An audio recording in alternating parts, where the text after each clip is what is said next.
Türk futbolunda son zamanlarda neler olduğuna bir bakın. Gözaltılar, operasyonlar, şike, yasa dışı bahis, kara para aklama. Sanki büyük bir temizlik yapılıyor gibi duruyor değil mi?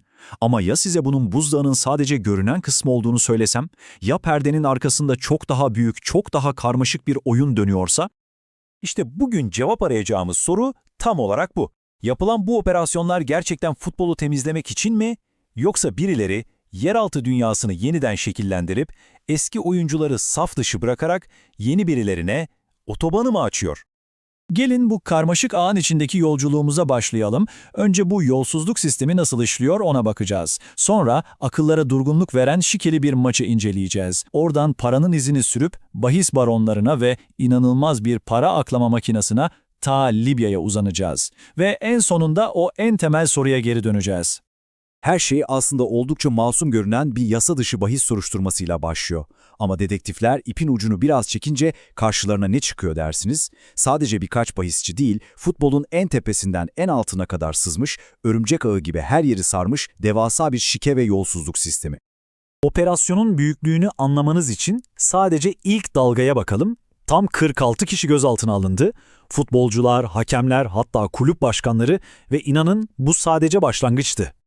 Peki bu işin içinde kimler var? Birkaç çürük elmadan mı bahsediyoruz yoksa bütün sepet mi çürümüş? Görünen o ki durum vahim. Kendi oynadığı maça bahis yapan futbolculardan tutun da bahis şebekelerine karıştığı iddia edilen 500'den fazla hakeme, kulüp başkanlarına, menajerlere kadar zincirin her halkası bu işin içinde gibi görünüyor. Şimdi tüm bu soyut iddiaları bir kenara bırakalım ve size somut, akıl almaz bir örnek vereyim. Neredeyse bir komedi gibi ama maalesef %100 gerçek. Düşünebiliyor musunuz? Profesyonel bir futbol maçı ve 90 dakika boyunca iki takım da rakip kaleye tek bir şut bile çekmiyor. Skor ne mi? Tabii ki 0-0. Bu sonuç Nazilli Belediyespor'u kümede bırakırken başka bir takımın Zonguldak Kömürspor'un kaderiyle oynayarak onları küme düşürdü. Ne tesadüf değil mi? Ve işin en trajikomik kısmı ne biliyor musunuz? Bu sıfır şutlu tiyatroyu yöneten yani maçın hakemi daha sonra yasa dışı bahis soruşturmasında adı geçen 507 hakemden biri çıkıyor. Yani adil oyunu sağlaması gereken kişi bizzat oyunun içindeymiş. Tamam, sahadaki kirliliği gördük. Peki bu çarkı ne döndürüyor? Tabii ki para. Şimdi paranın izini sürelim ve sahadan çıkıp işin beyin takımına, yani baronlara bakalım. İşte sistemin merkezindeki kilit figür, menajer baron. Bu kişiler iddialara göre kulüp başkanları ile el ele verip kulüplerin kasasını sistematik bir şekilde boşaltıyor. Peki nasıl? Yöntemleri hem çok basit hem de şeytani derecede akıllıca. Bakın sistem nasıl işliyor? Bir oyuncuyla diyelim ki 4 senelik bir sözleşme imzalıyorlar. Sonra kulübe gidip o 4 senenin tamamının komisyonunu peşin olarak alıyorlar. Milyonlarca euro. Ama işin püf noktası şu. Oyuncuyu sadece bir sezon sonra başka bir kulübe satıyorlar. Sonra ne mi oluyor? Yeni kulüpte aynı süreci baştan başlatıp bir devasa peşin komisyon daha cebe indiriyorlar. Futbolun geleceğine harcanması gereken paralar bu döngüyle buhar olup uçuyor. Ve tam bu kaosun ortasında bir anda sahneye yeni ve çok gizemli bir oyuncu çıkıyor. Kasibom.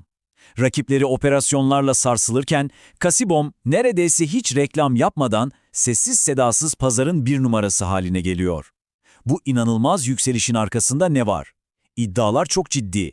Çalınan kullanıcı verileri ve çok daha büyük uluslararası bir para ağı.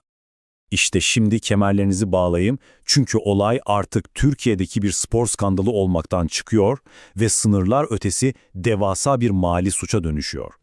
Rakam gerçekten akıl almaz. Tam 20 milyar dolar. Evet, yanlış duymadınız. İddialara göre bu Libya'dan alınıp Türkiye'deki banka terminalleri üzerinden aklanan paranın miktarı. Artık bu bir şike soruşturması değil, bu dev bir uluslararası suç operasyonu. Peki 20 milyar dolar gibi bir parayı nasıl buharlaştırırsınız? Plan gerçekten de filmleri aratmıyor. 1.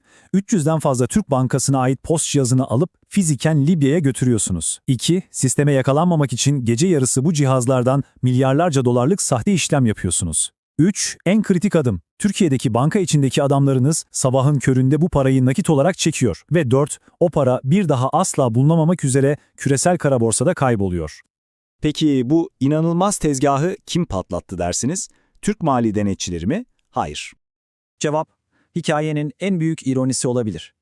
Bu devasa operasyonu ortaya çıkaran, İddialara göre sistemden gelen yüzlerce uyarıyı görmezden gelen Türk yetkililer değil, bizzat Libya'nın kendi yolsuzlukla mücadele komitesi. Evet, onlar soruşturup raporu Türkiye'ye gönderiyorlar. İşte tüm bu parçaları birleştirdiğimizde en başa, o kilit soruya geri dönüyoruz. Gördüklerimiz ne anlama geliyor? Resme bir bütün olarak baktığımızda ilginç bir çelişki var. Bir yanda onlarca bahis sitesi, ödeme kuruluşu, eski baronlar hedef alınıyor, tutuklanıyor. Diğer yanda ise piyasanın yeni hakimi Kesibom'a hiç dokunulmuyor. Bu durum ister istemez şu iddiayı güçlendiriyor. Bu operasyonlar suçu bitirmek için değil, birileri için rakipleri temizlemek için yapılıyor. Bir kaynak durumu belki de en net şekilde tek bir cümleyle özetliyor. Casibom için otobanı temizliyorlar. Bu yaşananların bir temizlikten çok pazarın korunan tek bir oyuncuya teslim edilmesi operasyonu olduğu teorisini çok güçlendiren bir iddia. Ve tüm bunlar bizi o en rahatsız edici son soruya getiriyor. Eğer sahadaki top milyarlarca dolarlık uluslararası bir kara para aklama makinesinin sadece küçük bir dişlisi haline geldiyse bu oyun gerçekten temizlenebilir mi? Yoksa biz sadece koltukların değiştiği ama düzenin aynı kaldığı yeni bir perdeyi mi izliyoruz? Karar sizin.